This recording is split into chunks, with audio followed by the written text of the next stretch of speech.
मार्कंडेय जी Kamyaka one में महाराज युधिष्ठिर को भगवान श्री राम का पावन चरित्र सुना रहे।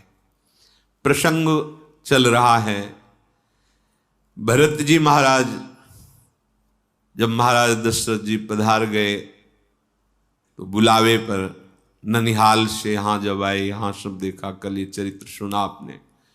भरत जी के लिए बाद में विधान किया गया कि पिताश्री ने आपको राज तिलक दिया है, आप स्वीकार करें।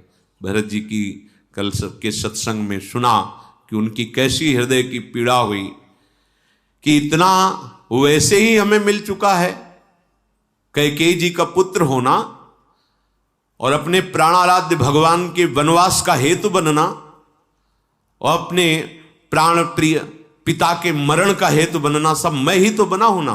और अब राज तिलक का और भी हमारे ऊपर। यद्यपि जन्म कुमातुते मैं सठु सदा सदोष, आपन जानी न त्यागी हैं मोहि रघुबीर भरोष। बस ये बहुत बड़ी बात है, भक्त का ये जीवन है। नीचे की पंक्ति, आपन जानी न त्यागी हैं मोहि रघुबीर भरोष। यद्यपि मैं कुमाता से प्रकट हुआ हूं, भरत जी कहे, मैं दुष्ट हूं, मैं सठ हूं, सदा सदोष, मैं सदैव दोष युक्त ही हूं। पर इतना मुझे भरोसा है कि मैं जैसा भी हूं अपने प्रभु का हूं, ये जान करके कभी वो मुझे त्यागेंगे नहीं। बस यही बात जीवन है भक्त का। प्रभु से इतना अपनापन, मैं सठ हूं, सदा सदोष, बिल्कुल सत्य बात। मैं नीच हूं, अधम हूं, मूर्ख हूं, दुष्ट हूं, पर मैं अपनी प्रियाजू का हूं। बस तो अवगुण करे समुद्र सम गनत नापनो जान, राई के सम भजन को मानत मेरु। मतलब ये शब्द ऐसा है जो अभी इसी क्षण आपको भगवत प्राप्ति की योग्य बना देता है। अभी इसी क्षण आपको भगवत प्राप्ति की योग्यता दे देता है। क्या? अब आप इसमें देखिए, ये शब्द कब निकला है? न राज्य स्वीकृत, न कोई अन्य संबंध स्वीकृत। कह रहे हैं जब देखे बिनु रघुनाथ पद, जी की जरनी न जाए। मैं सबसे कह रहा हूं, कोई समय बात दूसरी नहीं। आपन दारुण दीनता कहां सबहि सिरुनाई, देखे बिनु रघुनाथ पद, जी की जरन कुछ नहीं। राज तिलक, धर्म, नीति, ज्ञान, विज्ञान, ये सब बाद में। अब तो पहले रघुनाथ जी का साक्षात्कार तब आएगा ये बात। आपुन जान न त्याग है मोहि रघुबीर, मेरा प्रियाजू के सिवा कोई नहीं। बस ये बात जब आएगी तब आपका अपनापन प्रियाजू से सिद्ध हो गया, और ये अपनापन हो गया तो बस बाजी जीत गए। अपनापन अभी देह से है, देह संबंधियों से है, संपत्ति भोग यश कीर्ति से है। लाडली लाल जो अपने लगने लगे, देखो ना, मन के प्रतिकूल हुआ, तन के प्रतिकूल हुआ तो इष्ट छूट गए, गुरु छूट गए, धाम छूट गया, सब छूट गया। तो अपना क्या था? मन। अपना क्या था? तन। अपना क्या था? अपनी मानी हुई मान्यता। अगर अपना है श्री जी से तो श्री जी का धाम, श्री जी का नाम, श्री जी का रूप, श्री जी की लीला, और ये जिसने दिया है दाता को, हम कैसे? ये अपनापन, ये अभी इसी क्षण भगवत प्राप्ति की योग्यता प्रदान करता है। अपनापन।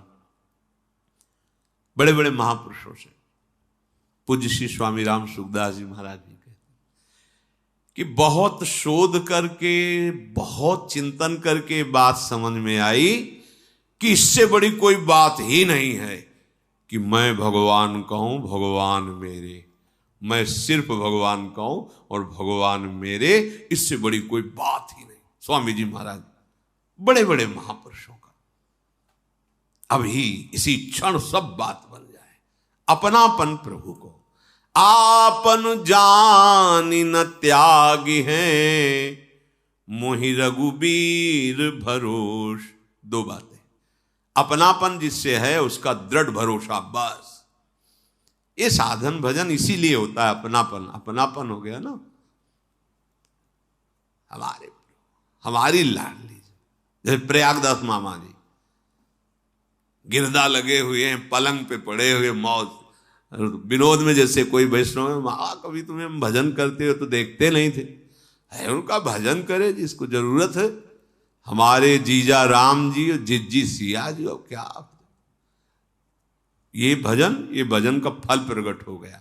जैसे हरिराम व्यास जी, काहू के बल भजन को काहू के आचार, व्यास भरोसे कुंवरी के सोवत पांव पसार।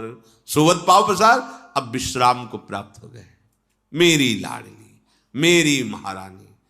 बस ये जो मस्ती है तब जागृत होती है। अभी अपनापन श्री जी को हम नहीं दे पा रहे हैं, पर यदि हम ये प्रार्थना करते रहे श्री जी से और सत्संग में जो सुनते हैं उसके अनुसार चलने की चेष्टा करें, तो अपनापन हो जाएगा, पक्का हो जाएगा।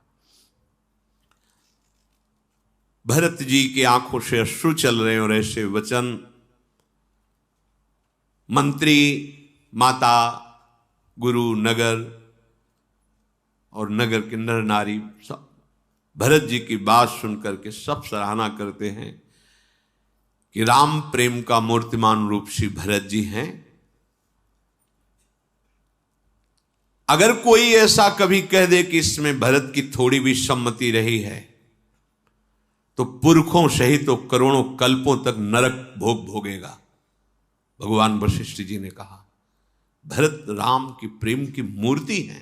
अगर कैकेयी की कुटिलता का आरोप कहीं कोई भरत पर कर दे जरा भी, तो करोड़ों कल्पों तक उसके पुरखे भी नरक पड़ेंगे। वशिष्ठ जी ने कहा अवश्य भरत, तुम जैसा कह रहे हो हम राजी हैं। संपूर्ण अयोध्या नगर के नर नारी राम दर्शन करना चाहते हैं। माताओं के भी हृदय प्राण व्याकुल हो रहे हैं और हम सब तुम्हारी इस बात से बिल्कुल सहमत हैं। सब पूरी अयोध्या में एक आनंद की लहर दौड़ गई, जैसे एकदम खेती सूख रही हो, वर्षा हो जाए, ऐसे सब भरत जी की तरफ देख रहे, बचा लिया बचा लिया। महाराज गुरु वशिष्ठ जी ने आदेश किया, सब प्रातः काल होते ही जहां प्रभु विराजमान हो वहां के लिए गमन करेंगे, इसलिए पूरी रात तैयारी की जाए, क्योंकि माताएं भी जाएंगी, नगर की नर नारियां भी। तो सारी व्यवस्था खान पान सुरक्षा की, चक्रवर्ती सम्राट की सेनाएं, कोई साधारण राजा थोड़ी, महाराज दशरथ सब भरत की सराहना करके कि बचा लिया, पूरी अयोध्या को बचा लिया। नहीं तो राम विरह में किस किस के प्राण चले जाते क्या पता। पर अब सबके जीने की आशा हो गई, क्योंकि भगवत दर्शन के लिए जा रहे हैं। रात भर सब तैयारियां होती रही, रथ घोड़े हाथी सब सैनिक जनों ने तैयारियां की। अब जब किसी को यह कह दिया जाता कि आप घर की रखवाली के लिए रहेंगे, तो ऐसा लगता मानो उसको मार दिया गया हो। जरऊ सुसंपति सदन सुख, सुहृद मातु पितु भाई, सन्मुख होत जो राम पद, करे न सहेस सहाय। उस संपत्ति में आग लग जाए, उस घर में और सुख में माता पिता भाई बंधु रिश्ते नाते जो राम दर्शन में विरोध पैदा कर दे, जो प्रसन्नता पूर्वक राम दर्शन के लिए आदेश न करे, बड़ा हृदय जल जाता है उसका। जिसको कह देते हैं आप नगर की रक्षा के लिए रहो, ऐसा लगता मानो गला काट दिया। सुंदर सुंदर सवारियां सजाई गई, घोड़े हाथी, विविध प्रकार की खान पान की सामग्री। भरत जी ने हाथ जोड़ करके कुछ प्रधान जनों से कहा, देखो ये सब संपत्ति रघुनाथ जी की है और इसकी सुरक्षा और व्यवस्था अपने लोगों के ऊपर है। हमारे स्वामी की संपत्ति में कहीं भी कोई आंच नहीं आनी चाहिए, नहीं तो स्वामी द्रोह का पाप लगेगा। सब संपत्ति रघुपति के आही, जो बिनु जतन चलो तजताही, तो परिणाम न मोर भलाई, पाप शिरोमणि साई दोहाई।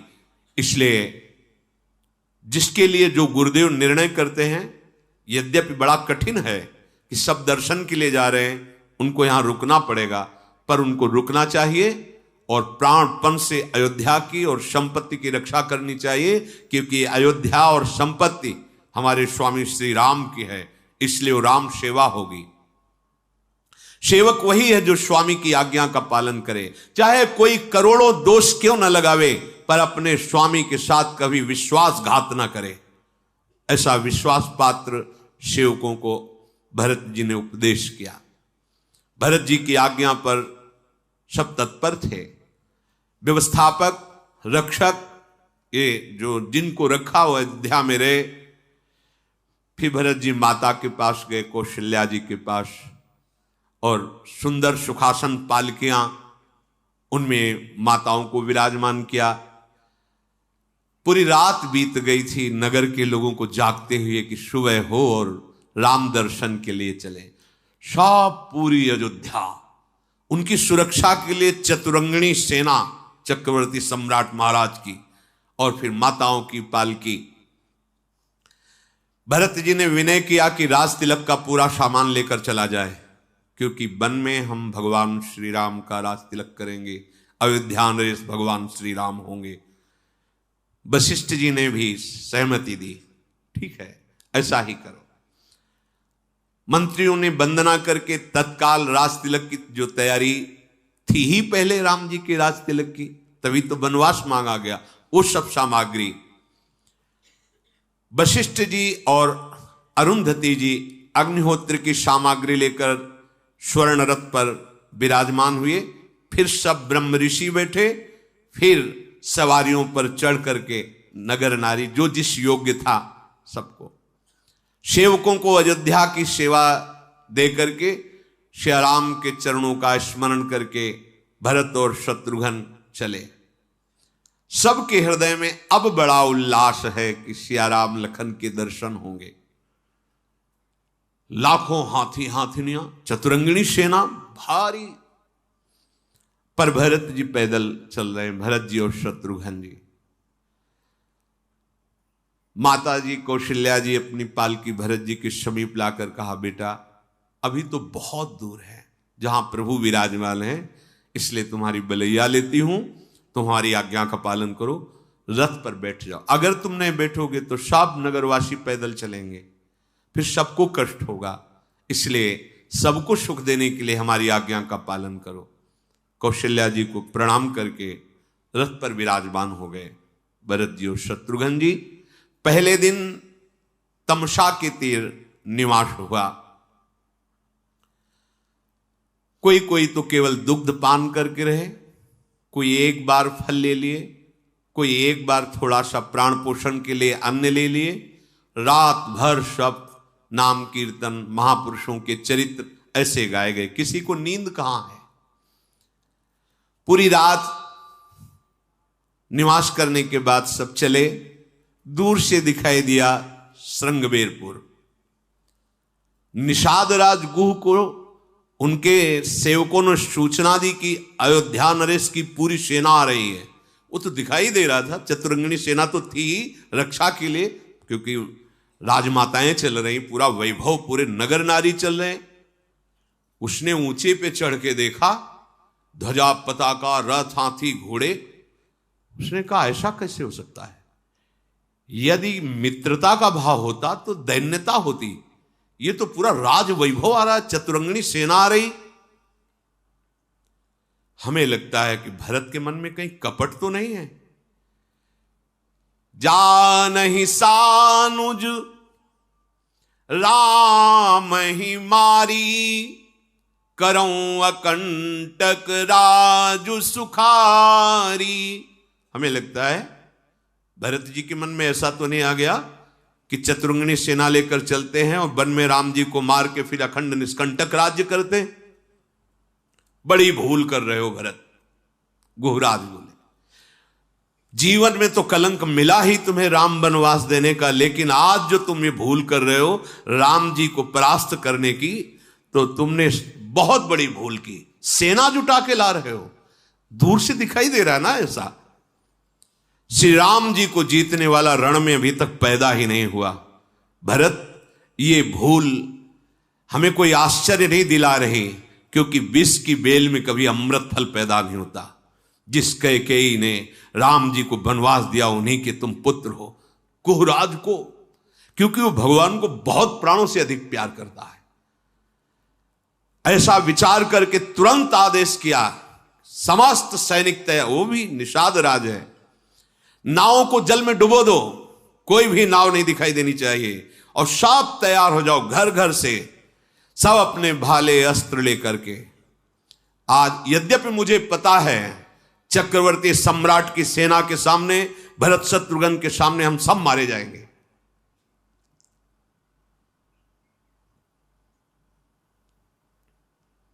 मेरी सामर्थ्य नहीं, कहां छोटे छोटे भाले और कहां चक्रवर्ती सम्राट की सेना, पर मुझे आज सौभाग्य मिलेगा, प्रभु के लिए अपने प्राणों को न्यौछावर करने का सौभाग्य मिलेगा।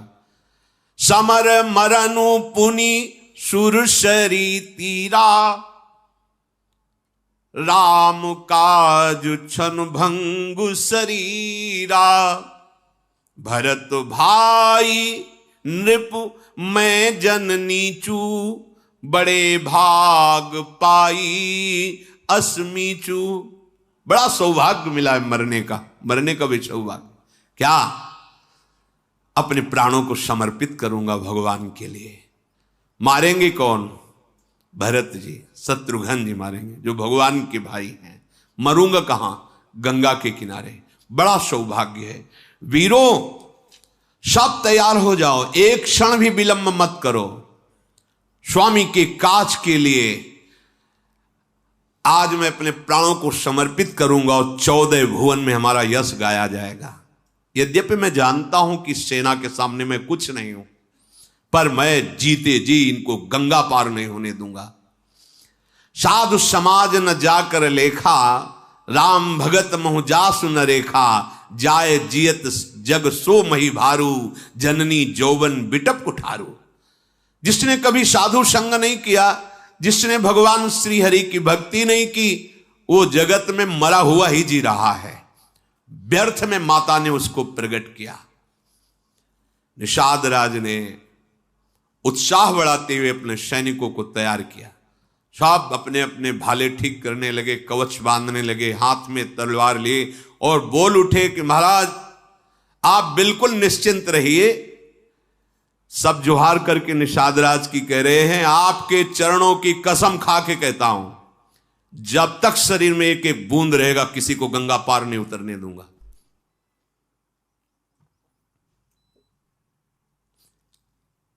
भगवान के लिए समर्पण, यहां जो हमें दिखाई दे रहा है समर्पण, मेरे प्रभु के लिए विरोध करने की भावना से जा रहे हैं। यदि हम बहुत छोटे हैं, हमारे ना अस्त्र है, न शस्त्र है, न वैसे शूरवीर, न हाथी है, न घोड़ा है, न रथ है, पर जीते जी गंगा नहीं उतर गए। ये भगवत प्रेम, ये समर्पण मेरे प्रभु के प्रतिकूल ऐसा नहीं हो सकता। निषाद राजगुरु ने भगवान के चरण तलवे का स्मरण किया, रघुनाथ जी के, और अपनी छोटे छोटे धनुही, तलवार, कवच, सिर पर लोहे का टोप, कोई फरसा, कोई भाला, सब एकत्रित कर लिए और सब निषाद राज गुह का बल बढ़ा रहे हैं। चिंता मत कीजिए महाराज, ये अयोध्या की सेना आपको भागती नजर आएगी, क्योंकि हमारे पास भगवान श्री राम के चरणों का बल है। आप देख लेना, आप निराश मत। कहां चतुरंगिणी सेना और कहां कुछ इने गुने। राम प्रताप नाथ बल तोरे, करहि कटक बिनु भट बिनु घोरे। महाराज आप देख लेना, भगवान श्री राम के प्रताप से और आपके उत्साहवर्धन से, बल से मैं अयोध्या को भागती हुई सेना को दिखाऊंगा आपको कि सेना भागती जा रही है, ये राम विरोध में आगे वो एक कदम नहीं बढ़ सकते। बहुत उत्साह है। इतने में जे ही चलने लगे तो बाईं तरफ छींक हुई, तो एक शकुन पहचानने वाला वृद्ध शूरवीर था, उसने कहा रुको, मुझे लगता है कि हम लोग गलत विचार से हैं। ये शकुन बता रहा है कि वो युद्ध के लिए नहीं जा रहे, हमें लग रहा है कि हम गलत विचार से युक्त हो गए, भरत जी पर दोषारोपण कर रहे हैं। उचित ये रहेगा कि पहले जाकर के बात समझनी चाहिए कि वहां मामला है क्या। यदि वो युद्ध के लिए जा रहे हैं तो आप जाइए और सनकार भर देना, हम सब टूट पड़ेंगे, पर पहले एक बार आप जाकर ये बात तो समझे कि वो युद्ध के लिए जा रहे हैं या दर्शन के लिए जा रहे हैं या क्या भाव है उनके अंदर। सबने एक बात ये स्वीकार की, बहुत सुंदर। गुहराज ने कहा जाओ सब जहां जहां स्थान बताए हैं वहां वहां सब छुप जाओ, हम स्वयं जा रहे हैं और हम तुम्हें संकेत करेंगे। अगर ऐसा संकेत करें तो जान लेना युद्ध करना है, अगर ऐसा संकेत करने तो जान लेना वो मित्रता के लिए आए हैं। अब उसने कुछ कंदमूल फल लिए भेंट के और दो चार अपने साथी आगे गए बढ़ के। तो सबसे आगे रथ था भगवान वशिष्ठ जी का, अरुंधति जी के साथ, और अंगरक्षक चल क्रमशः फिरे से, माताओं के फिरे से ऐसे। वशिष्ठ जी ने देव ही देखा कि वही निषाद है जिसकी बात हमने सुनी थी सुमंत्र जी से, कि वो मित्रवत व्यवहार करके भगवान के लिए सैया रचना करना, रात भर जगना लखनलाल के साथ। वशिष्ठ जी को बड़ी प्रसन्नता, मुस्कुराए, तो ये मुस्कुराए से प्रणाम किया और बताया दूर से ही दंडवत करके कि मेरा ये परिचय है, मैं निषाद राज गो हूं। भगवान जब श्री राम जी आए थे तो ऐसा ऐसा। भरत जी पीछे ही थे, जे ही सुना कि भगवान की सेवा की, सैया रचना की, भगवान ने इनको गले लगाया तो कूद पड़े रथ से, दौड़ते हुए, आंसू बहाते हुए, लपेट लिया हृदय से गुह को। अब तो उसके हृदय की ऐसे महाप्रेमी के प्रति मैं क्या सोच रहा था। पीछे हटे और साष्टांग दंडवत भरत जी को किया। करत दंडवत देखिते ही भरत लीन उर लाई, मनहु लखन सन भेंट भई, प्रेम न हृदय समाई। देखा, फिर साष्टांग दंडवत करे, गुहराज उठाकर हृदय से लगा लिया, और ऐसा सुख भरत जी को मिला मानो लखनलाल को हृदय से लगा रहे। निषाद भरत जी के जब हृदय से लगा तो इतना प्रेम, क्योंकि प्रेम स्वरूप भरत जी, रोमांच, पुलकावली, अश्रु। अरे राम राम कही जे जमुआही, तिन्हीं न पाप पुंज समुआही। कोई आलस्य में भर करके जमुआ लिया राम राम ऐसे बोल दे तो उसके सारे पाप नष्ट होते हैं। फिर यह तो राम लाई उर लीन्हा, कुल समेत जग पावन। इसको तो भगवान ने अपने हृदय से लगाया था, आलिंगन किया था निषाद राजगुह का। इसने तो कुल समेत जगत को पावन कर दिया। त्रिभुवन में कोई भी हो, जिसने नाम का आश्रय ले लिया वो जगत पावन करने वाला बन जाता है। फिर जिसे भगवत साक्षात्कार हो गया, जो भगवान के श्रीअंग का स्पर्श पाया, इसमें कोई आश्चर्य नहीं है। युग युग से ये रीति चली आ रही है कि जो प्रभु को अपनापन दे देता है भगवान उसको सबसे बड़ा कर देते हैं, सबसे बड़ी बड़ाई दे देते हैं। पक्का मानिए, जिसने अपनापन केवल प्रभु से कर लिया तो प्रभु उसे अपने समान बना देते हैं। तस्मिन् तज्जने भेदा भावात्, वो भगवत स्वरूप हो जाता है। सब अयोध्या के जन बहुत प्रसन्न मुद्रा से निषाद राज को देख रहे। अच्छा, इसने प्रभु के साथ यहां वार्ता की, ये सैया रचना की, अच्छा ये वही निषाद है। सब अयोध्यावासी प्रेम से देख रहे हैं। निषाद राज तो मानो विदेह हो गया हो, अयोध्या के जनों का प्रेम पाकर, वशिष्ठ जी की कृपा पाकर, भरत शत्रुघ्न का प्रेम पाकर, उसके मन में बहुत अंदर ही अंदर दुख और आनंद, दो धाराएं चल रही। आनंद इस बात का कि ऐसा स्वभाव, दुख इस बात का मैं क्या सोच रहा था, इनके लिए क्या सोच। ये अच्छा हुआ भगवान ने जो छींक से संकेत में वो बुलवा दिया, नहीं तो यहां तो सब भगवत दर्शन की लालसा से जा रहे थे, पर भगवान ऐसा होने ही कहते देते। वो तो भाव कैसा है ये प्रकट करा दिया कि जीवन समर्पित भाव है। भरत जी ने पूछा, आप कुशल से हैं? तुम खा कुशल तो अब हुआ आपके चरणों का दर्शन करके। निषाद राजगुह ने कहा, हमारी करोड़ों पीढ़ियां तर गई महाराज आपके दर्शन से। प्रभु आप तो जानते हैं, समुझ मोरी करतूती कुल प्रभु महिमा जिय जोई, जो न भजय रघुबीर पद जग विधि वंचित सोई। मेरी करतूत, मेरा कुल समझ करके देखो मुझे कैसा सौभाग्य मिला प्रभु का आश्रय लेने से। वशिष्ठ जैसे परम ज्ञानी दुलार से देख कर रहे, कृपा दृष्टि, भरत जी हृदय से लगा रहे, ये प्रभु के आश्रय की बात रही। यदि कोई संसार में ऐसे प्रभु का आश्रय न लिया तो मानो विधाता ने उसे ठग लिया, ठगा गया, जीवन व्यर्थ गया, मनुष्य जीवन व्यर्थ गया। प्रभु ने जब मुझे अपना लिया तो सब विश्वास करो सबको अपना लेंगे। निषाद राज कह रहे, कपटी कायर कुमति महेशा, और मुझे जब प्रभु ने अपना लिया तो तुम सब विश्वास करो सबको प्रभु अपना लेंगे, क्योंकि हम हैं प्रभु के। बस अपनापन प्रभु को चाहिए। निषाद राज की प्रीति को देखकर, दैन्यता को देखकर, विनय को देख करके भरत जी बार बार हृदय से लगाते हैं, शत्रुघ्न जी बार बार हृदय से लगाते हैं। माता कौशल्या जैसे लक्ष्मण जी को दुलार करे से निषाद, कितना बड़ा सौभाग्य। तुमने हमारे राम को देखा है, राम की सेवा की है, बहुत दुलार कर रहे। ये जीवन का परम लाभ है, भगवद आश्रय जा पर कृपा राम की होई ता पर कृपा करे। सबका दुलार मिल रहा, दर्शन करना मुश्किल। भगवान श्री राम की मां है महाराज ध्यान ऋषि की महारानी, इनके दर्शन दुर्लभ, लेकिन वो दुलार कर रहे। वशिष्ठ जी दर्शन दुर्लभ। भगवान गीता जी में कहते हैं समात्मा सुदुर्लभा, ये तो वो ज्ञान प्रदान करने वाले महात्मा है। योग वासिष्ठ इन्हीं का है, अद्भुत तत्व ज्ञान प्रदान करने वाले महात्मा निषाद राज के ऊपर अद्भुत कृपा। ये सब भगवद आश्रय का फल। तुरंत उसने जो संकेत बताया था वो संकेत शांति वाला उसने दिया अपने सैनिकों को, भाग जाओ, ये जान भी ना पावे कि ऐसा हमारा कुछ प्लान बना हुआ था। सब शांत होकर आ रहे हैं।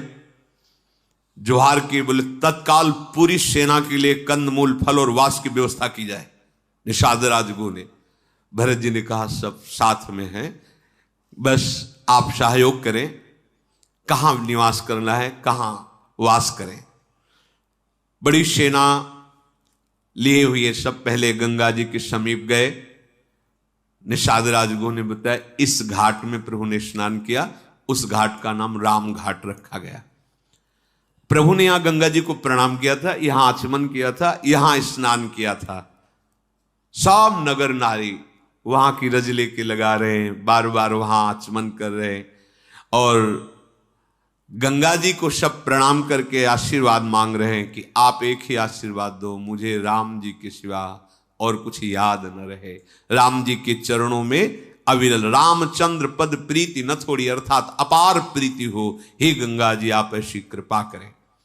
भरत जी ने, भरत कहे वो सुर सरि तव रेनु, सकल सुखद सेवक सुर धेनु, जोरी पानी बर मांगौ एहू, सिय राम पद सहज सनेहू। हे गंगा जी, आपके जल की बात के आपके किनारे की रज अगर माथे पर लगा ली जाए, जितने कण झरते हैं उतने जन्म के पाप नष्ट होते हैं। ये आपके किनारे की जो बालू है ये कामधेनु है। फिर आपकी धारा, मैं आपसे वरदान मांगता हूं कि सियाराम जी के चरणों में मेरा स्वाभाविक अखंड प्रेम हो, अविरल प्रेम हो। फिर भरत जी ने गुरु जी की आज्ञा पाकर गंगा स्नान किया, माताओं ने स्नान किया। जहां तहां सुंदर पहले ही निषाद राज ने डेरा तंबू आदि तान करके सबको वहां विश्राम दिलाया गया। भोग सामग्रियों के द्वारा भोजन कराया गया। माताओं का सत्कार करके भरत जी ने शत्रुघ्न को इशारा किया कि तुम प्रधान रक्षा में यहां खड़े रहो माताओं के पास, और गुह को बुलाया और हाथ पकड़कर कहा, क्या मुझे दिखा सकते हो प्रभु कहां शयन किए थे? बहुत प्रेम, शरीर शिथिल हो रहा है, मैं वो सैया देखना चाहता हूं जिसमें हमारे प्रभु ने रात में शयन किया। भरत जी के आंखों में आंसू बह रहे हैं। निषाद हाथ पकड़ के अशोक वृक्ष के नीचे जहां प्रभु शयन किए थे वहां ले गए। भरत जी ने जब देखा कुश की साथरी, उसमें कोमल कोमल पत्ते, साष्टांग प्रणाम किया उस साथरी को, 4 प्रदक्षिणा की और आसपास की रज अपने ऊपर लगा रहे हैं कि हां सियाराम जी के चरण पड़े हैं। भरत जी वहां देखा कि 1-2 सितारे भी पड़े थे जो सियाजू के वस्त्र के थे। उनको माता सीता जी के समान समझकर हृदय से, माथे से लगा रहे हैं। बहुत ही विकल होते जा रहे हैं प्रेम में। ओहो, जिनके पिता विदेहराज जनक हैं, जिनके ससुर चक्रवर्ती सम्राट महाराज दशरथ हैं, जिनके पति अखिल कोटि ब्रह्मांडों के स्वामी प्रभु हैं, उन सियाजू को इस साथरी पर शयन करना, ऐसे मेरा हृदय क्यों नहीं फट जा रहा? ये वज्र से कठोर मेरा हृदय है भरत जी ऐसा। आज तो मैं सौभाग्य मानता हूं अपने भाई लक्ष्मण का, क्योंकि जैसा लक्ष्मण का सौभाग्य वैसा मुझे अभी किसी का सौभाग्य नजर नहीं आ रहा। कुछ लक्ष्मण जी ने एक ही बात कही थी, मैं कुछ नहीं जानता, मैं कुछ नहीं समझता, जहां आपके चरण वहीं लक्ष्मण, अन्यथा प्राण त्याग। ये खास बात है। धर्म कर्म उपदेश उनको दो जो सुनने लायक हो, समझने लायक हो। प्रभु मैं तो बच्चा हूं सिर्फ आपका, आपके लिए जीवन बस। लक्ष्मण अवध के लोगों के सबसे प्यारे, माता पिता के दुलारे, लेकिन किसी के भी प्यार में लक्ष्मण सियाराम के चरणारविंद में प्रेम किया। इसलिए लक्ष्मण जैसा धन्य भरत जी बार बार लक्ष्मण का स्मरण करके पुलकित हो रहे हैं। ओ, जिनके सारी सुंदरता तभी काम की जब सुंदर शिरोमणि प्रभु हमें स्वीकार कर ले। ये मरण धर्मा शरीर दीजेंगे तो क्या करेंगे? क्या करेंगे? क्या दे देंगे मरण धर्मा? इसलिए अति दुर्वारा इंद्रिय वैरिण आमर्दयंती सततम माम। गौर से देखो तो प्रभु को दिखाई देने चाहिए, अन्यथा कुछ नहीं है इनमें। कौन सा सुंदर रूप है? कहां सुंदरता है? कहां सुंदरता रह गई है? बहुत विचित्र स्वभाव। आज जो हमारे समाज का स्वरूप बिगड़ता चला जा रहा है, बुरा जरूर लगेगा, लेकिन बाबा जी हैं, अगर हमारी बात नहीं तुम्हें समझ में आएगी तो तुम्हारी हिम्मत नहीं कि कोई कहे, इसीलिए हिम्मत से कह रहे हैं। ए भाई, ये अंग प्रत्यंग ढकने के लिए है, अंग प्रत्यंग ढकने के लिए। इनकी पवित्रता, इनकी उज्जवलता, इसको आप बिखेरो मत। आपका चरित्र महान तो आपका जीवन महान हो जाएगा। इससे आप महान नहीं बन जाओगे, इससे महान नहीं बन जाओगे।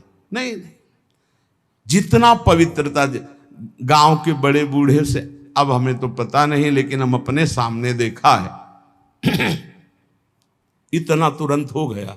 बूढ़ी बूढ़ी का पानी लाना तो पानी, घर में घुसेंगे तो ऐसे पूरा घर सावधान, एकदम ऐसे बड़े बुजुर्ग, मर्यादाएं थी, पवित्रता थी। उसी का परिणाम राष्ट्रभक्त, भगवत भक्त, प्रेमी संतानें होती थी, चाहे बच्चा हो चाहे बच्ची हो, एक से एक उज्ज्वल कीर्ति वाले। आज बच्चा बच्ची ऐसे हो रहे हैं, अपने माता पिता को पीट रहे हैं, अपमानित कर रहे हैं, मनमानी आचरण कर रहे हैं, और कह दो तो ऊपर से अंकुश आ जाए। तुम होते कौन हो कहने वाले? कौन होते हो कहने वाले? कोई किसी को कह नहीं सकता। नहीं, हम इसलिए कह सकते हैं कि हम शास्त्र, संत, गुरुजन, इनका अधिकार है समाज पर, और समाज का इनके ऊपर अधिकार है। अगर हम गलत हैं तो पूरा समाज विरोध कर सकते हो, और अगर तुम गलत हो तो हम पूरे समाज का विरोध कर सकते हैं। धर्म के मार्ग का उपदेश करने वाला धर्मेश, जो धर्म गुरु पर बैठा हुआ या उपदेश करता, अगर गलत है तो पूरा समाज उसका विरोध करने का अधिकार रखती है, और अगर वो समाज को सुधारने के लिए तो पूरे समाज का विरोध करने का वो अधिकार रखता है। ऐसा नहीं कि 10,000 एक पक्ष में हो गलत मार्ग में तो वो अकेला ब्रह्म ऋषि 10,000 का विरोध कर सकता है। धर्म शास्त्र ऐसा आदेश करता है। आप विचार करके देखो, भगवान श्री राम जी को आदेश हुआ, तापस वेश विशेष उदासी, 14 वर्ष राम वनवासी। भगवान नंगे पैर सारी, लेकिन कैसी मर्यादा से सिया जी को, जहां नाव पे चढ़ाना है तो सीय चढ़ाई चढ़े रघुराई।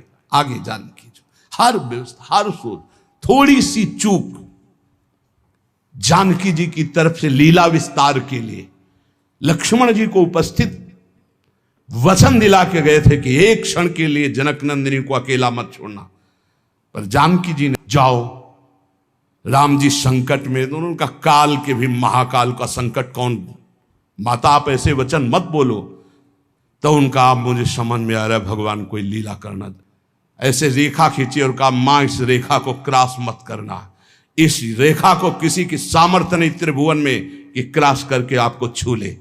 लेकिन लक्ष्मण रेखा को पार हर समय।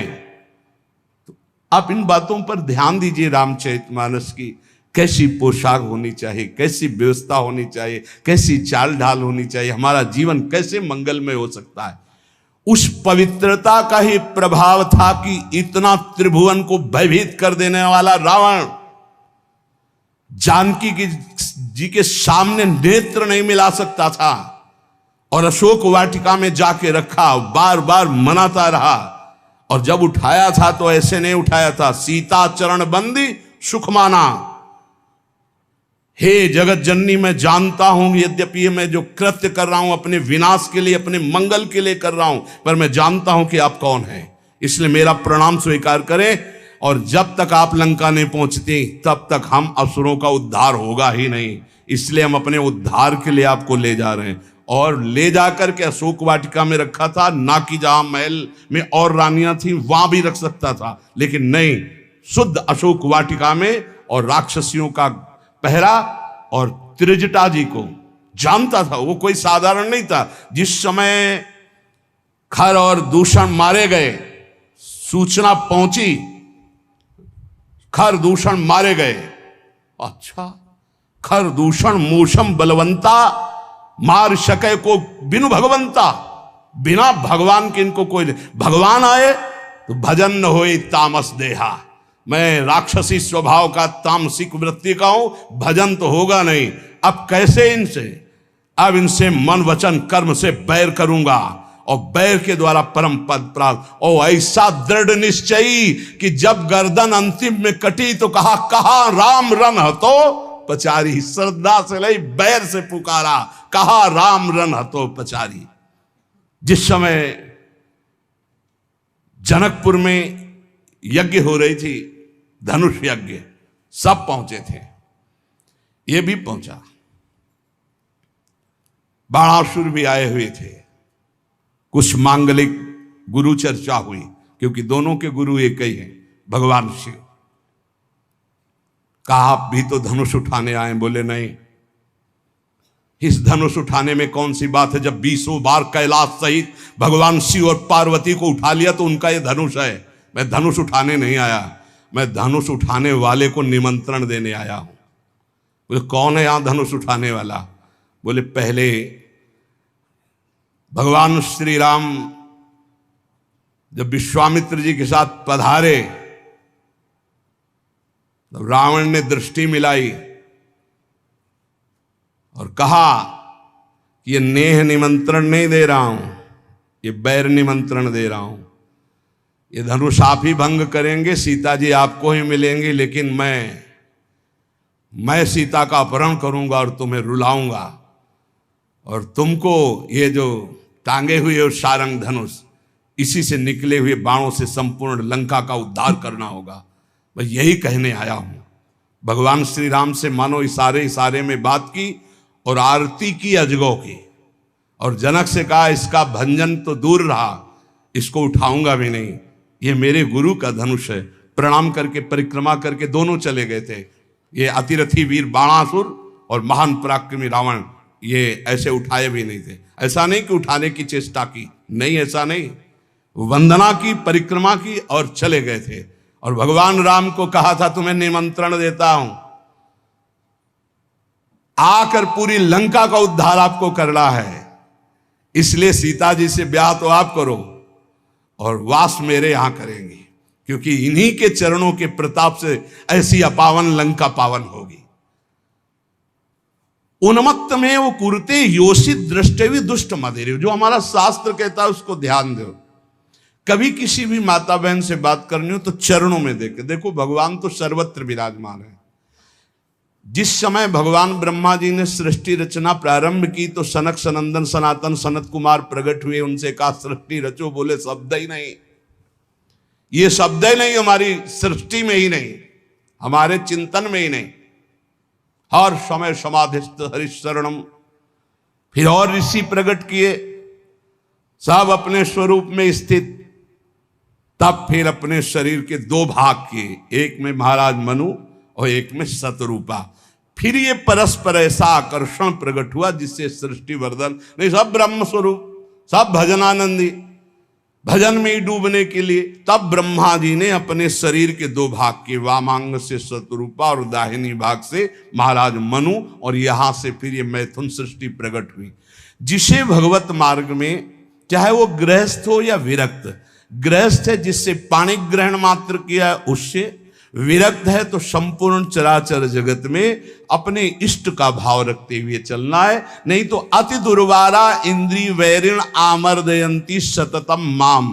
देखो, जब अच्छा साधक कहीं गड़बड़ हो जाता है तो वो अपने जीवन को ही नष्ट कर देता है। ये अपने वृंदावन की बात है कि उधर पानी घाट की तरफ कोई साधक एकांतवास करता। अभी हमसे कल प्रश्न हुआ कि नए साधक को एकांतवास करना चाहिए या सत्संग साधु समागम। तो हम कहा नए साधक को सत्संग साधु समागम करते हुए थोड़ा समय एकांतवास करना चाहिए। जैसे आप आ रहे तो घंटे, 2-4 घंटे, 6 घंटे आपका एकांत में कमरे में भी, और हर समय आप घेरे के अंतर्गत हो।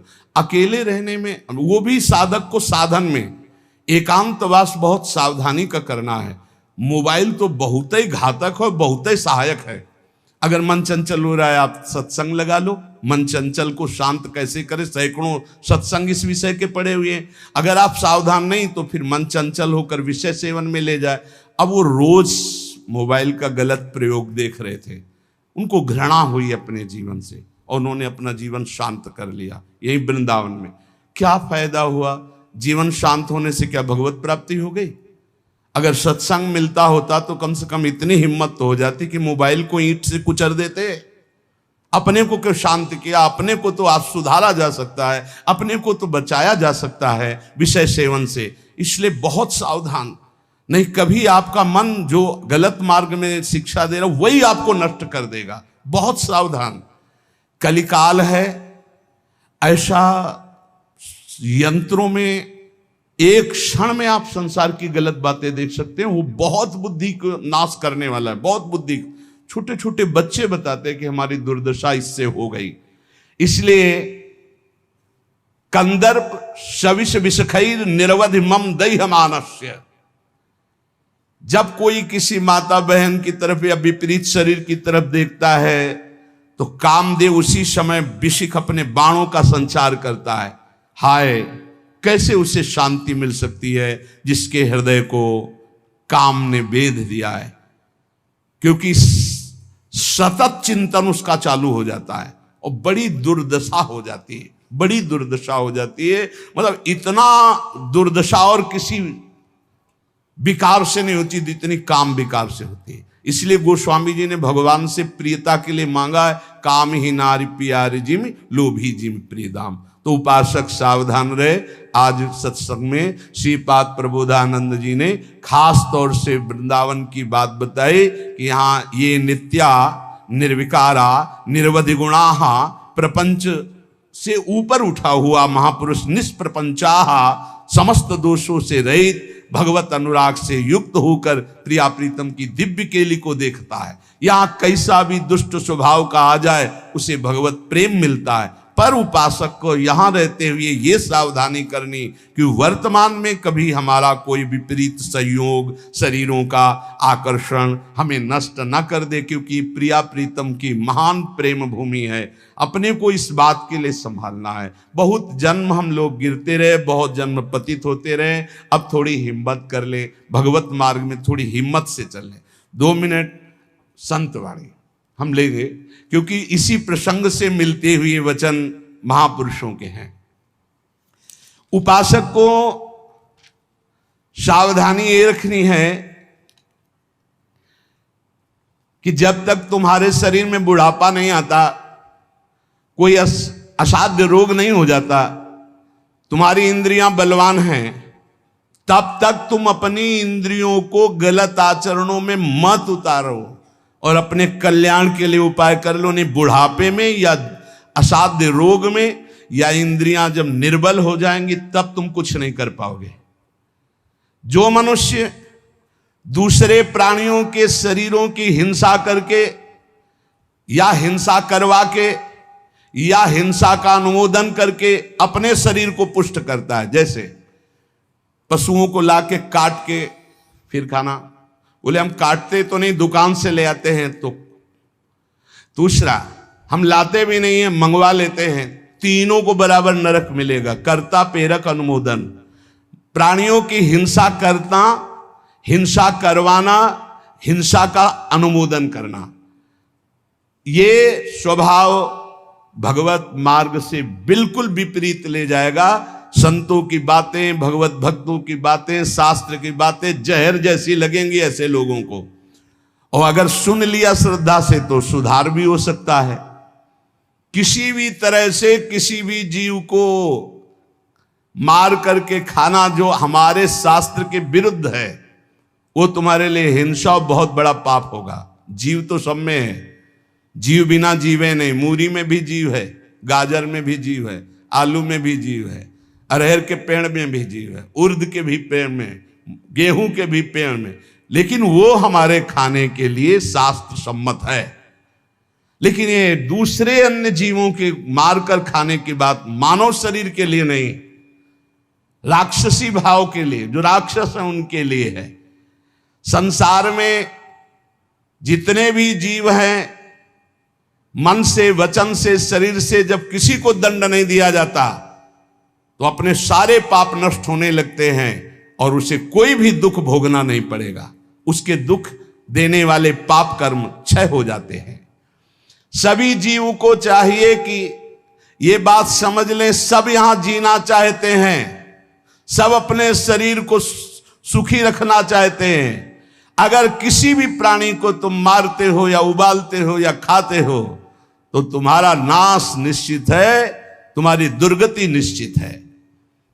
अपने स्वार्थ के लिए, काम से, क्रोध से, भय से यदि किसी को पीड़ा पहुंचाते हो, काम से 4 लोग मिलकर किसी के साथ ऐसा अभद्र व्यवहार करना या मार देना या ऐसा कर देना, तुम ये सत्य समझ लीजिए कि तुम्हारी दुर्गति पक्की है। ये महापुरुषों के वचन है। जो श्रेष्ठ परोपकारी, निश्चय पूर्वक दूसरों के दुख को दूर करने की बात करने वाले हैं, वही मानव जीवन धारण करने का लाभ लेते हैं। क्रोध से, लोभ से, भय से या हास्य से भी पापकारी बात कभी मत करो। पाप वाली बात हंसी मजाक में भी मत बोलो। जो साधक आत्मज्ञान प्राप्त करना चाहता है उसे चाहिए सत्य बोले, परमित बोले, थोड़ा बोले, और संशय रहित बोले, परिपूर्ण स्पष्ट बोले, अनुभूत बोले, और वाणी को चंचल ना होने दे, मर्यादा से बोले। ऐसा बोलने वाला साधु परमार्थ की उन्नति को प्राप्त होता है। सत्य बोले, थोड़ा बोले, संशय रहित बोले, परिपूर्ण स्पष्ट शास्त्र सम्मत बोले, जो बोले अनुभव से बोले, वाचालता रहित होकर बोले, वो परमार्थ का पथिक होता है। जो भाषा सत्य है पर कठोर है, दूसरे को दुख पहुंचा रही है, बड़ी रूखी बात है, वो नहीं बोलनी चाहिए। जिसे आत्मशोधन करना है उसे ब्रह्मचर्य रहना ही है, इसीलिए इसको शुरू किया। जिसे ब्रह्मचर्य रहना है उसे शरीर को चिकना बनाना, श्रृंगार करना, यह सब छोड़ देना चाहिए। काय को इसको अभी कुछ दिन बाद शरीर छूट जाएगा, फिर लकड़ी में जलेगा भाई। चाहे जितना इसे पाउडर लगा लो, चाहे जितना इत्र छिड़क लो, आग में जलेगा कुछ दिन। बोले कुछ दिन क्यों, अभी तो हम 30-40 साल ऐसे निकल गए। ऐसे अब पता नहीं 30-40 साल है कि नहीं है, ऐसे निकल जाएंगे। ब्रह्मा जी के यहां कमल की पंखुड़ी में जितने में सुई छेदो उतने में 1 वर्ष हो गया। अपने 100 वर्ष कितने हुए, 100 बार ऐसे ब्रह्मलोक में करे तो हो गया। अपने शरीर को ज्यादा श्रृंगार, सुख, सुविधा, प्यार मत दो। जितने से भजन बन जाए, धर्म बने, उतना ही दो। स्त्रियों का काम भाव से स्पर्श करना, संभाषण करना, देखना छोड़ दे। यदि आत्मशोधन करना है स्त्री साधक को पुरुष साधक से, काम भाव से, कैसे, किसी भी तरह से। बहुत सावधानी का विषय से आपको खुद निर्वाह करना है, कोई दूसरा निर्वाह करने वाला नहीं, दूसरे को सफाई देने की जरूरत नहीं। तीसरी बात, पहला है शरीर का श्रृंगार, दूसरा है स्त्रियों से संसर्ग, संभाषण, बातचीत आदि आदि। तीसरा है पौष्टिक और स्वादिष्ट भोजन। ये महान भयंकर हैं 3 बातें जो साधक को नष्ट कर देती है। शरीर का श्रृंगार करना, माताओं बहनों से काम भाव से युक्त होकर के इस तरह का व्यवहार, बातचीत, ऐसा आप सफाई पेश कर सकते हैं। भैया सफाई पेश करने की बात नहीं, आप खुद देख लीजिएगा। आपका अगर दृष्टि ठीक है, आपका भाव ठीक है, आपका व्यवहार ठीक है, भगवान को साक्षी करके, तो कोई दोष नहीं है। लेकिन यदि आप अंदर से दूषित हैं तो आप बचिए। और स्वादिष्ट बलिष्ठ भोजन, आत्मशोधन करने वाले उपासक को जरूरत नहीं, कोई जरूरत नहीं। ये घी, रबड़ी, रसगुल्ला, दूध और ये बादाम, पिस्ता, ये गृहस्थों के लिए बने, ये भगवत मार्ग के पथिकों के लिए नहीं। उनके लिए नाम रूपी बल और ब्रह्मचर्य का महान ताकत, एक अद्भुत बल, एक अद्भुत उत्साह, एक अद्भुत तेज बना रहता। बादाम में थोड़ी है, हलवा में थोड़ी है। बादाम हलवा खा के तो बेकार हो जाओगे। शुद्ध सात्विक थोड़ा अन्न एक बार डाल लिया शरीर पोषण के लिए, बस जल, व्यायाम, प्राणायाम, ब्रह्मचर्य, इससे बहुत बड़ा बल प्राप्त होता है। हमें निरंतर मन को वश में करना, मन को वश में करने के लिए ये शारीरिक बल की जरूरत नहीं है। शारीरिक बल तो अपने आप बना रहता है। उत्साह, एक आत्मिक शक्ति, एक बल, एक अलौकिकता रहती है। ये निकृष्ट आचरण करने से नहीं। स्वादिष्ट और पौष्टिक भोजन की कोई आवश्यकता नहीं ब्रह्मचारी के लिए कि 5 चम्मच उसमें दाल में घी डाल के और इस सब कर, फिर कैसे हजम करोगे। तपस्वी उपासक को चाहिए स्त्री के रूप की तरफ, उसके हास्य की तरफ, उसके मधुवचन की तरफ, उनके संकेत की तरफ, उनके हाव भाव की तरफ, या स्त्री उपासक को चाहिए पुरुष के ऐसे परस्पर चितवन को ना देखे, ना चिंतन करे, ना देखे, ना चिंतन करे। परस्पर विरोधी शरीर को राग पूर्वक देखना, उनके अंग प्रत्यंगों का चिंतन करना, उनकी बातें करना, ये ब्रह्मचर्य कदापि नहीं रह सकते जो ऐसे आचरण वाले लोग हैं। ब्रह्मचर्य व्रत में रत रहने वालों को अत्यंत सावधानी पूर्वक अपनी इंद्रियों को दर्शन, संभाषण, चिंतन से बचाना है। जो भिक्षुक ब्रह्मचर्य का आनंद प्राप्त करना चाहता है उसको अच्छे अच्छे पदार्थों के स्वाद पाने वाली जिह्वा पर काबू करना होगा। हाँ, ये जवानी जो है ये व्यतीत होनी चाहिए तपस्या में, जलने में व्यतीत होनी चाहिए, तो बुढ़ापा में वर्षा हो जाएगी। गर्मी की बात वर्षा आती है ना, जलोगे तपोगे तो वर्षा हो जाएगी। अगर पहले ही भीजे भोगों में पड़े रहोगे तो बुढ़ापा में सड़ोगे। फिर ध्यान रखना, पक्की बात समझ लो। सड़ना जानते हो किसे कहते हैं? अगर ध्यान हो आपको हितधाम में, एक 70-75 वर्ष के वयोवृद्ध वेशधारी जो बोल रहे थे, तो हम दोबारा पुनरावृत्ति नहीं करेंगे बोलने की, वो बोल रहे थे, आप लोगों को ध्यान होगा कि महाराज बचा लीजिए, 75 साल का हूं, ऐसे से ऐसा ऐसा ऐसा। इसलिए ब्रह्मचर्यरत भिक्षुक को चाहिए किसी भी विपरीत शरीर से परिचय न ले, एकांत मिलन की बात ना हो, किसी भी तरह से अपने मन की कमजोरी सामने वाला न जान पावे।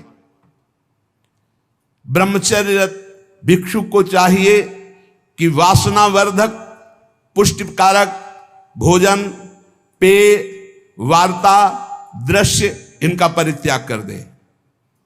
जैसे बहुत ज्यादा ईंधन हो तो अग्नि उतने ही ज्यादा बढ़ेगी, ऐसे जितना पौष्टिक आहार करोगे उतने काबाग्नि बढ़ेगी। शरीर का श्रृंगार, शरीर की शोभा, शरीर को सुख आराम देने की भावना वाला कभी ब्रह्मचारी नहीं हो सकता।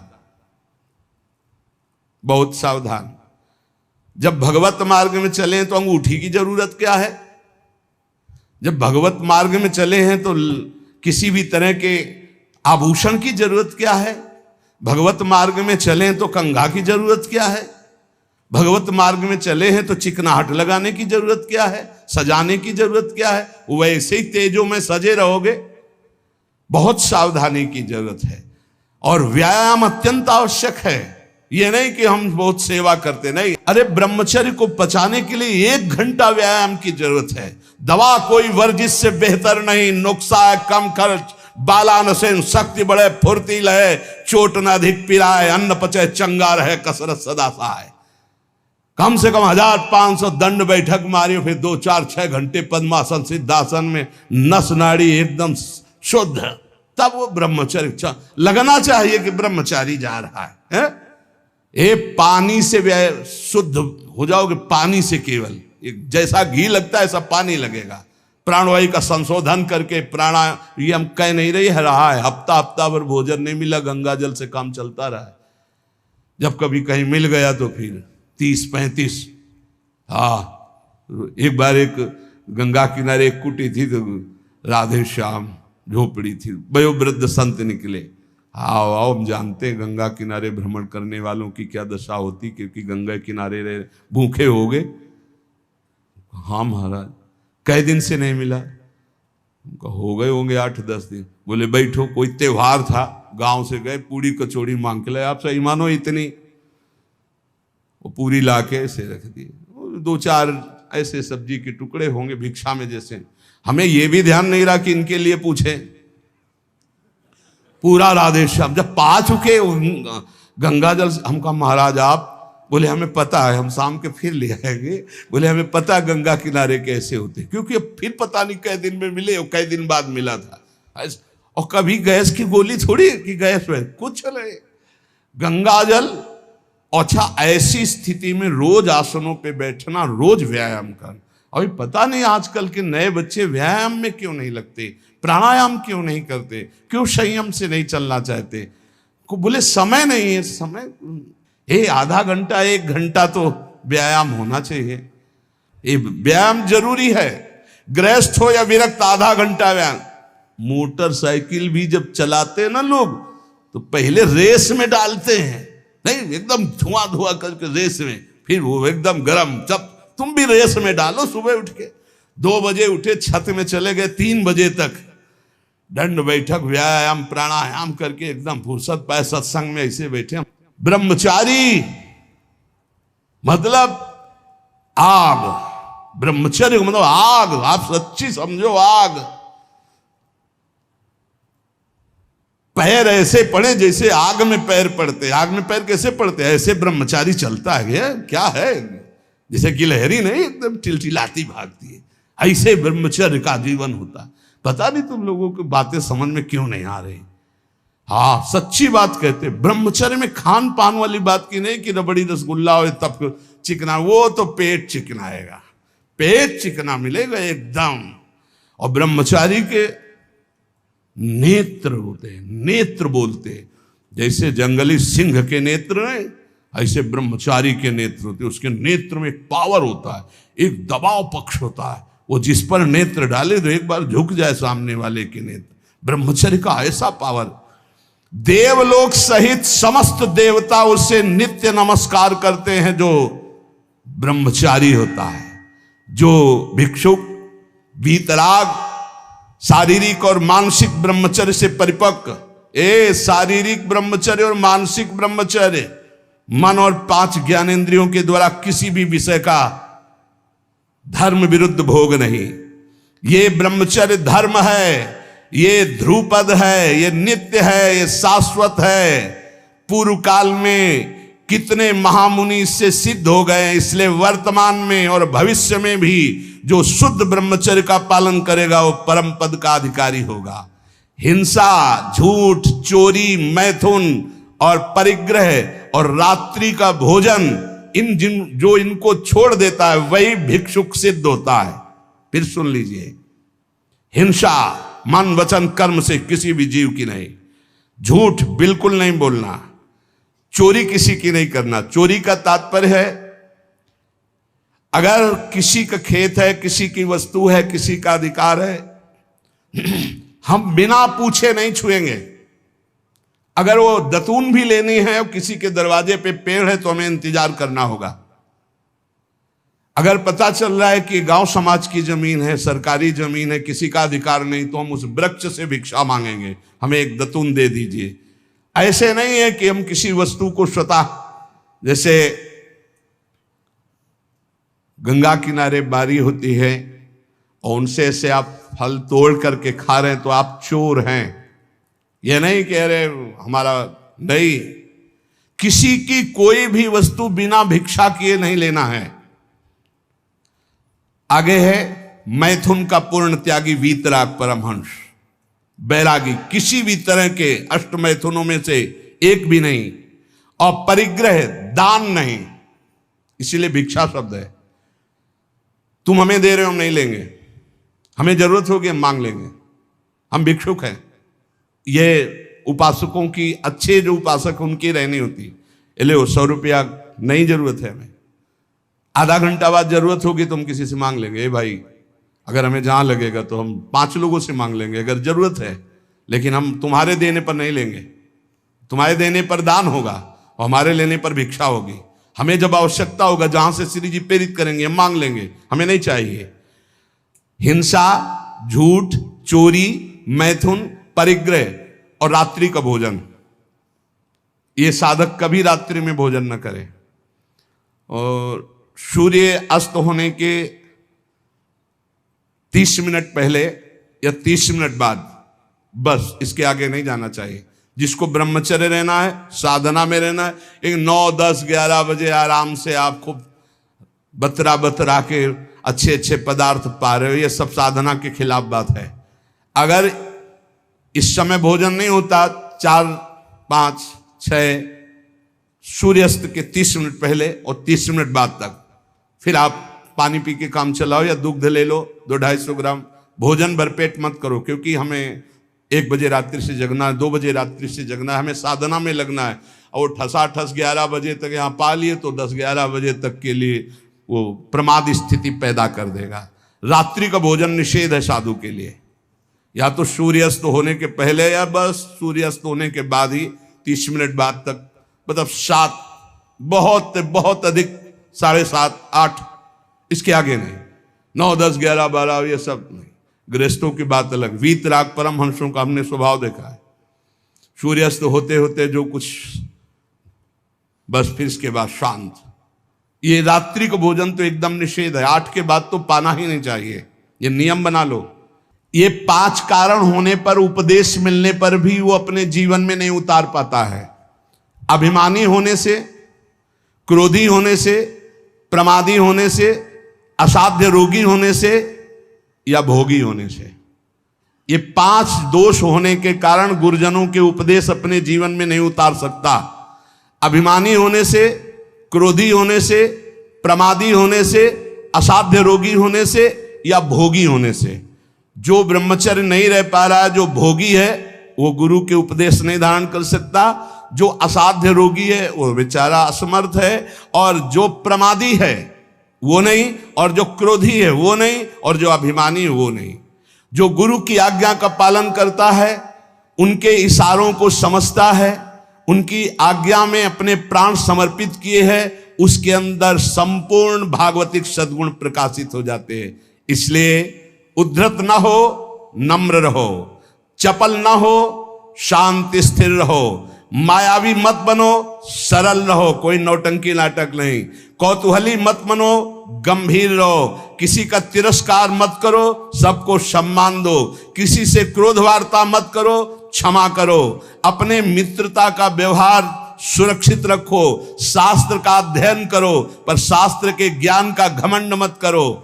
कोई भी तुम्हारे पर क्रोध करे, अप्रिय व्यवहार करे, तुम उसकी भलाई करो, ईश्वर से प्रार्थना करो कि उसकी बुद्धि शुद्ध हो। ऐसे उपासक को परम पद की प्राप्ति निश्चित होती है। जो श्रवण किया उसको मनन करो, आचरण में उतारो, नाम जप करो, जीवन इस जन्म में भगवान की शरण तक पहुंच ही जाए, भगवत प्राप्ति हो ही जाए पक्का। जो भी हास्य विनोद में भी सत्संग में कहते हैं वो केवल शिक्षास्पद कहते हैं। किसी का नीचा दिखाना या किसी का उपहास करना हमारा लक्ष्य नहीं, लेकिन आप उपहासपद आचरण ना करें। आप ऐसा कोई पहनावा, ऐसा कोई खान पान, ऐसा कोई नाटक ना करें जो हमारे सनातन धर्म के विरुद्ध है, जो हमारे शास्त्र के विरुद्ध है। उससे आपका पतन हो जाएगा, पक्का समझो। बहुत बड़ा प्रभाव होता है सात्विक आहार, सात्विक भेष, सात्विक चिंतन, इससे बहुत उन्नति होती है। और असात्विक आहार, असात्विक भेष, असात्विक मन माने आचरण, इनसे बहुत पतन हो जाता है। इतना पतन हो जाता है, आप सोचो, जिन माता पिता परिवार को प्राणों से अधिक प्यार किया जाता है, बुद्धि भ्रष्ट हो जाती है, काम से पीड़ित होकर वो अपने परिवार के गले काट देता है, भाग जाता है दूसरे पुरुष के साथ या दूसरी स्त्री। ये क्या बुद्धि भ्रष्ट हो गई? जिनकी पूजा करनी चाहिए उनकी हत्या कर देते हैं, जिनको हमें शीश पर आज्ञा, उनके शीश उतार लेते हैं। ये बुद्धि भ्रष्ट हो जाती है। आप देख लो, समाज में देख लो क्या हो रहा है। इसीलिए हम अगर विनोद में भी कोई बात कहते हैं तो तुम्हारे मंगल के लिए कहते हैं। किसी को कभी कुछ चुभे, कभी कुछ कोई शब्द चुभे, उसका विचार करना वो बहुत ही कड़ुआ होगा, लेकिन आपको स्वस्थ करने लायक होगा। जैसे कुछ ऐसी औषधियां होती, कुछ ऐसे चूर्ण होते हैं, बड़े कड़वे होते हैं, नीम जैसे लगते हैं, लेकिन वो आपका परम मंगल करते हैं। इसलिए प्यारे, हमारा किसी को दुख पहुंचाना उद्देश्य नहीं, हमारा उद्देश्य तुम्हें परम सुख प्रदान करना। पर तुम अपनी स्थिति को, अपने धर्म को, अपने आचरणों को भूल गए और मनमानी आचरण कर रहे हो, इसलिए तुम्हें जरूर बुरा लग सकता है। जैसे शास्त्रों में बार बार ये आकर्षण की निंदा की गई। अब अज्ञान के कारण, न जानने के कारण, उस शास्त्रों को कहते हैं, अरे स्त्री की शरीर की निंदा की, तो किसी के शरीर की कोई कौन सी वंदना की गई है? पुरुष का शरीर चाहे स्त्री का शरीर है तो पांच भौतिक परस्पर आकर्षण की निंदा की गई, परस्पर अधर्माचरण की निंदा की गई। अगर आप शास्त्र सम्मत बातों को विचार करके देखें तो आज जो हमारी दुर्दशा हो रही वो शास्त्र न मानने से हो रही, शास्त्र की आज्ञा का पालन न करने से हो रही। प्रातः काल उठ करके भूमि के चरण छूकर बड़े बुजुर्गों को नमस्कार करके भगवत आराधना करके अपनी दिनचर्या में जाते हैं, उनका देखो कैसा आचरण होगा।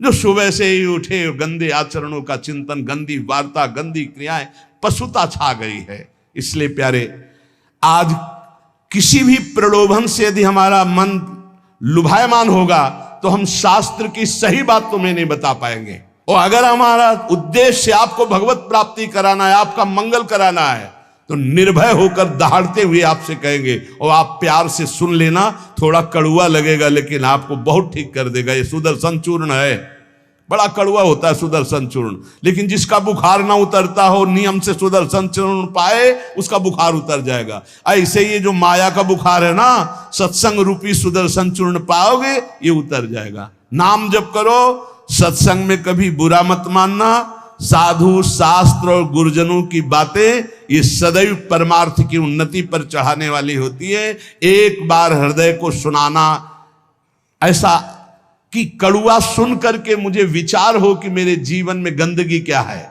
और उसे दूर करना है, तो आपको अच्छा लगने लगेगा। शास्त्र जब बोलता है तो सत्य बोलता है, धर्म प्रिय बोलता है, उसमें आपका परम मंगल छुपा होता है। इसलिए कभी कभी कोई बात ऐसी उपहासास्पद या कड़वी लगे तो आपके मंगल के लिए तस्मात् शास्त्रम प्रमाणम है। और जहां कभी किसी को संशय लगे कि आपने बात कही थी कहां से प्रमाणित है, तो आप हमसे हृदय से पूछ लेना, वो कहीं ना कहीं लिखी होगी, आप देख लेना, कहीं ना कहीं लिखी होगी। सात्विक कैसे वस्त्र धारण करने चाहिए, शास्त्र आज्ञा करता है। चाहे पुरुष हो चाहे स्त्री हो, वस्त्रों का बहुत प्रभाव है। कैसे आपको श्रृंगार करना है, शास्त्र आज्ञा करता है। पातिव्रत धर्म का पालन करने वाली सौभाग्यवती पत्नी अपने पति को रिझाने के लिए षोडश श्रृंगार करती है, बाहर नहीं।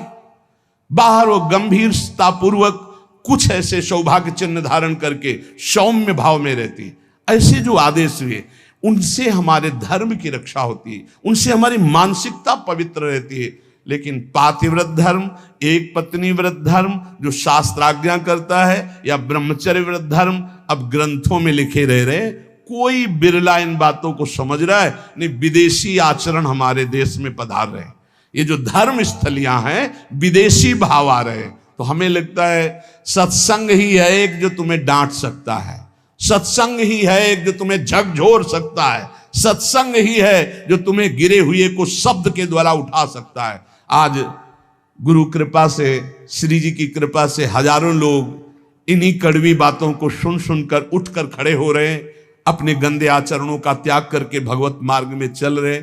इसलिए सबसे प्रार्थना है, नाम जप करो, जो तुम्हें कड़वा लगे उसे बार बार मनन करो, वो तुम्हारे मन की गंदगी को दूर करके प्रियालाल से मिला देगा। विश्वास करो, प्रियालाल से मिले बिना ये मनुष्य जीवन बिल्कुल व्यर्थ जीवन है। फिर और योनिया देखो, ऐसी गर्मी हो रही, पानी जगह जगह, छोटे छोटे सरोवर जो होते थे वो सूख चुके हैं, पानी की बड़ी अव्यवस्था है। सोचो उन पशु पक्षियों को जहां आसपास नदी नहीं है। पहले तो धर्मात्मा लोग छोटे छोटे ऐसे पानी की व्यवस्थाएं करते थे पशुओं के लिए। सैकड़ों जगह वृंदावन में ऐसी नादी बनी हुई थी जिनमें शीतल जल भरा होता था गौओं के लिए। एक जगह भी खोजना मुश्किल हो जाएगा।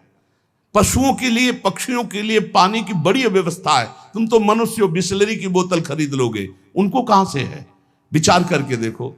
तो अगर हम अन्य योनियों में जाते हैं तो कितने भयानक दुख हमारे ऊपर होंगे। जंगलों में पानी सूख रहा है, पानी की कोई व्यवस्था नहीं। बहुत से ऐसे पशु पक्षी हैं जो चल करके जा करके नदी में पानी नहीं पी सकते, उनको वहीं नजदीक पानी चाहिए। कहाँ पानी की व्यवस्था है? पहले हमने देखा इसी वृंदावन में बड़े बड़े ऐसे पात्रों में पानी भरा हुआ है पशु पक्षियों के लिए, और नादी बनी हुई बड़ी बड़ी, उनमें शीतल जल भरा हुआ गौओं के लिए। बड़ी उदारता रहती थी। 50 जगह लोग शीतल मट के लिए जल प्याऊ थे सबको पिलाने के लिए। सब धर्म धीरे धीरे ह्रास होता चला जा रहा है। इसलिए उठो, धर्म के मार्ग में चलो, दूसरों का हित करो, शरीर के सुख की ज्यादा चिंता मत करो। ये लकड़ी में रखकर जलाया जाएगा या गाड़ दिया जाएगा, इससे कमा लो तपस्या, ब्रह्मचर्य, संयम, नियम, नाम जप।